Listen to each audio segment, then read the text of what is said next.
শুরুতেই করোনেশন সেতু ভেঙে পড়ার ভুয়ো ভিডিও সমাজ মাধ্যমে। আর এই ঘটনায় আতঙ্ক ছড়ানোয় পুলিশে অভিযোগ। জলপাইগুড়ি পুলিশ সুপার তাকে লিখিত অভিযোগ জানালেন এক স্বেচ্ছাসেবী সংগঠন।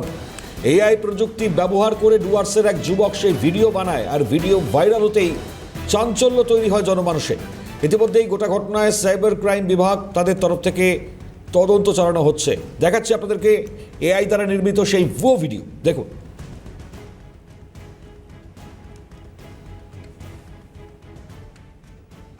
সেতুটা ভেঙে পড়ছে, তাড়াতাড়ি পালাও এখান থেকে।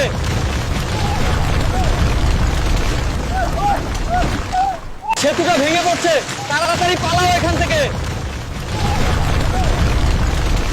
এই হচ্ছে সেই ভিডিও, এআই দ্বারা নির্মিত, আর্টিফিশিয়াল ইন্টেলিজেন্সের দ্বারা করোনেশন সেতু ভেঙে পড়ার ভয়ঙ্কর সেই ভুয়ো ভিডিও সমাজ মাধ্যমে ভাইরাল হয়। ঘটনায় আতঙ্ক ছড়ানোর অভিযোগে জলপাইগুড়ি পুলিশ সুপারকে লিখিত অভিযোগ জানান স্বেচ্ছাসেবী সংগঠন। ঘটনায় চাঞ্চল্য ছড়িয়ে পড়ে, আর এই গোটা ঘটনায় মুহূর্তে তদন্ত চালানো হচ্ছে। জলপাইগুড়ি জেলার পুলিশ সাইবার ক্রাইম বিভাগ তাদের তরফ থেকে ইতিমধ্যেই বিষয়টিকে খতিয়ে দেখা হচ্ছে। তিতাস পাল রয়েছেন টেলিফোন দ্বারা আমাদের প্রতিনিধি। তিতাস, খুব স্বাভাবিকভাবেই গোটা ঘটনায় স্বাভাবিকভাবেই আতঙ্ক ছড়িয়েছে প্রত্যেকের মধ্যেই। পুলিশের তরফ থেকে তদন্তে আর কি উঠে আসছে?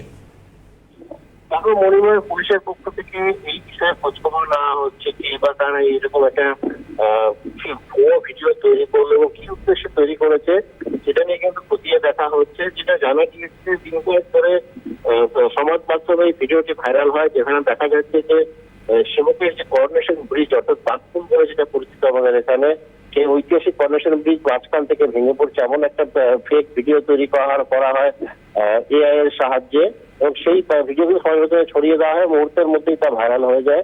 তারপর থেকেই কিন্তু একটা ক্ষোভের সঞ্চার হয় জনমানুষের, যে আর্টিফিশিয়াল প্রযুক্তি ব্যবহার করে এমন ধরনের ভিডিও কেন তৈরি করা হয় যেটা মানুষের মধ্যে আতঙ্ক ছড়াচ্ছে বা কোনো ক্ষতির একটা আশঙ্কা দেখানো হচ্ছে।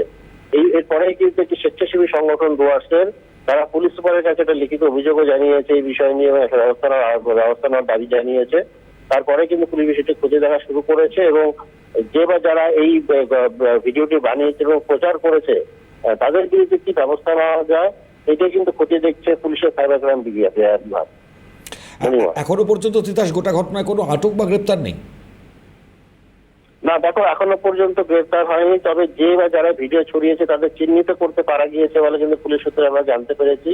এবং তাদের খোঁজ শুরু হয়েছে ইতিমধ্যেই, এবং পুলিশের পক্ষ থেকে কিন্তু খুব কড়া পদক্ষেপ নেওয়া হবে এমনটাই কিন্তু জানানো হয়েছে। কারণ যে ধরনের ভিডিও এটা ভাইরাল করা হয়েছে সেটা একদিকে যেরকম মানুষের মধ্যে আতঙ্ক ছড়াচ্ছে, তেমনই একটা ঐতিহাসিক জিনিস যেটা আমাদের রাজ্যের একটা নিদর্শন, একটা হেরিটেজ নিদর্শন, সেই জিনিস নিয়ে এরকম ভিডিও বানানোর কারণটা কি এটাই কিন্তু জানার চেষ্টা করছে পুলিশ। এবং একটা আর্টিফিশিয়াল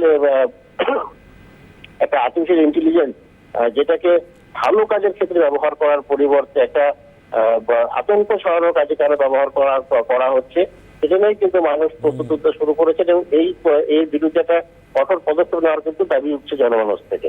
ঠিক, মনিময়। ধন্যবাদ তিতাস। কথা বলছিলেন আমাদের প্রতিনিধি তিতাস পালের সঙ্গে। খুব স্বাভাবিক, একটি ঐতিহাসিক এবং গুরুত্বপূর্ণ সেতু যেটি ব্রিটিশ আমলে রাজা পঞ্চম জর্জের রাজ্যাভিষেকের স্মরণেই 1927 সালে নির্মাণ করা হয়েছিল। ফলত স্বাভাবিকভাবেই এই সেতু নিয়ে এরকম ভুয়ো ভিডিও অত্যন্ত বিপজ্জনক দাবি ওয়াকিবহাল মহল। স্বেচ্ছাসেবী সংগঠনের তরফে কি অভিযোগ দায়ের করা হয়েছে, কি বলছেন তারা, শুনুন। যারা যারা ভিডিওটা ডাউনলোড করে আপলোড করছেন এরকম ভুল করবেন না। আমরা ডুয়ার্স ফোরামের পক্ষ থেকে বলতে চাই, নাহলে কিন্তু আমরা বাধ্য হব লিগ্যাল অ্যাকশন নিতে। আমরা কিন্তু অলরেডি থানায় কথা বলেছি। আমরা চাই না ফালতু আপনারা হ্যারেস হন। সোশ্যাল মিডিয়াতে অনেকেই অনেক কনসেপ্ট নাই, আপনারা মজার জন্য এটা করছেন, তবে এটা কিন্তু খুব সেন্সিটিভ ব্যাপার। আপনাদেরকে রিকোয়েস্ট করব, সেবক ব্রিজের যে ভাঙার এআই করা ভিডিওটা কাইন্ডলি আপনারা পোস্ট করবেন না বা শেয়ার করবেন না। আর যারা যারা এটা বানিয়েছেন, আমরা কিন্তু অলরেডি আমাদের যে মাল থানায় সাইবার সেল আছে সেখানে কথা বলেছি, এটার উপরে নজর রাখা হচ্ছে। আমরা ইমিডিয়েট চাচ্ছি না কেউ হ্যারেস হোক, কিন্তু যদি রিকোয়েস্টে কাজ না হয় তাহলে আমরা বাধ্য হব লিগ্যাল অ্যাকশন নেওয়ার জন্য। এর কাছে একটা হাত জোর করে অনুরোধ